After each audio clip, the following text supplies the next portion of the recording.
Hi viewers, welcome to TAMIL360 TV. இன்னைக்கு வீட்லயே eucalyptus oil எப்படி ரெடி பண்ணலாம்னு தான் பார்க்க போறோம். பொதுவா இந்த ஆயில் ஹில்ஸ் ஏரியால தான் கிடைக்கும். ஆனா இன்னைக்கு இத நம்ம வீட்லயே ரெடி பண்ணிக்கலாம். இந்த ஆயில் ரெடி பண்றதுக்கு நான் யூகலிப்டஸ் இலைய பறிச்சு கழுவி காய வச்சிருக்கேன். இது ஒரு 5 நாள் நான் காய வச்சேன். இங்க பாருங்க, இந்த மாதிரி உடைச்சா உடையணும். ஆயில் ரெடி பண்றதுக்கு ஃபர்ஸ்ட் இலைய அரைச்சுக்கணும். ஒரு 10 இலை எடுத்துக்கலாம். உங்களுக்கு ஆயில் நல்லா ஸ்ட்ராங்காக வேணும்னு நினச்சிங்கன்னா இன்னும் 2-3 இலை கூட சேர்த்து போட்டுக்கோங்க. நான் இன்றைக்கி 50 ml எண்ணெய் தான் ரெடி பண்ண போகிறேன். ஸோ அதுக்கு நான் 10 இலை எடுக்கிறேன். நீங்கள் ஆயில் சேர்த்து போடுறீங்க அப்படின்னா அதுக்கு தகுந்த மாதிரி இலையை எடுத்துக்கோங்க. இப்போ இதை நல்லா அரைச்சிக்கலாம். அரைச்சாச்சு பாருங்க, இந்த அளவுக்கு அரைச்சா போதும். ஜார் ஓபன் பண்ணும்போதே ஸ்மெல் சூப்பரா இருக்கு. இந்த மாதிரி ஒரு கிளாஸ் கண்டெய்னர் எடுத்துக்கோங்க. இதுல நம்ம அரைச்சு வச்ச பொடியை உள்ள போட்டுக்கலாம். இந்த இலையை ரொம்ப நைஸா அரைக்க தேவையில்லை. இந்த மாதிரி 1-2 அரைச்சா போதும். நம்ம அரைச்சு வச்ச எல்லா தலையுமே இதுல போட்டுடலாம்.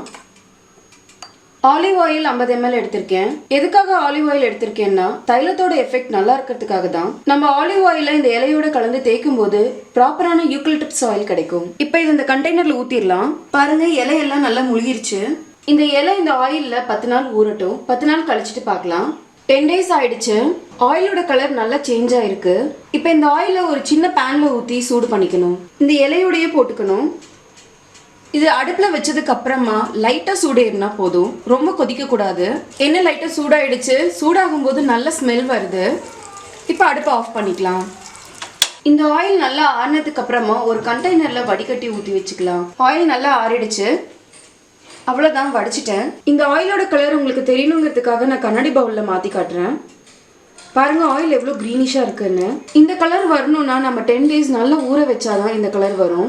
அவ்வளோதான், யூகலிப்டஸ் ஆயில் ரெடி. இந்த ஆயிலை நம்ம எதுக்கெல்லாம் யூஸ் பண்ணலாம்னா, நமக்கு தலைவலி இருக்கிறப்போ இந்த ஆயிலை தலையில தேய்ச்சிட்டோம்னா தலைவலி உடனடியாக சரியாயிடும். இந்த ஆயிலை 4 சொட்டு வெந்நீர்ல விட்டு ஆவி பிடிச்சோம்னா மூக்கடைப்பு, சைனஸ், தும்பல், ஜலதோஷம், தலபாரம் இது எல்லாமே குணமாகும். ஆவி பிடிச்சதுக்கு அப்புறமா அந்த ஆவி பிடிக்கிற தண்ணியை வேஸ்ட் பண்ணாம குழந்தைங்க துணியை அதில் துவைச்சுக்கலாம். நார்மலா நம்ம குழந்தைங்களோட துணியை துவைச்சிட்டு இந்த தண்ணியில நனைச்சு புழிஞ்சு காய வச்சோம்னா துணியில இருக்கிற பாக்டீரியாக்கள் அழிஞ்சிரும். துணியும் நல்ல வாசனையா இருக்கும். சளி தொந்தரவுனால ஏற்படுற மூக்கடைப்பு நீங்க இந்த எண்ணெயை மூக்குலையும் நெஞ்சிலையும் தடவிக்கலாம். தலையில இருக்கிற பொடுகும் அரிப்பையும் நீக்க இந்த யூகலிப்டஸ் ஆயில் கூட 1 டீஸ்பூன் தேங்காய் எண்ணெயை கலந்து தலைக்கு வாரம் ஒரு தடவை தேய்ச்சி குளிச்சோம்னாவே பொடுகுனால ஏற்படுற அரிப்பும் தலைமுடி உதிர்வும் கண்ட்ரோலுக்கு வந்துடும். காய்ச்சலுக்கு இந்த எண்ணெயை எப்படி யூஸ் பண்ணோம்னா 1 லிட்டர் வார்ம் வாட்டர்ல 5 சொட்டு யூகலிப்டஸ் ஆயில் விட்டு இது கூடவே 4 to 5 புதினா இலையை சேர்த்துக்கணும். இது எல்லாத்தையும் தண்ணியில சேர்த்ததுக்கு அப்புறமா ஒரு துணியை இதுல நனைச்சு உடம்பு ஃபுல்லா தேய்ச்சி விட்டோம்னா காய்ச்சல் குறைஞ்சிடும். பல்வலி, பல் ஈர் வீக்கத்துக்கு கூட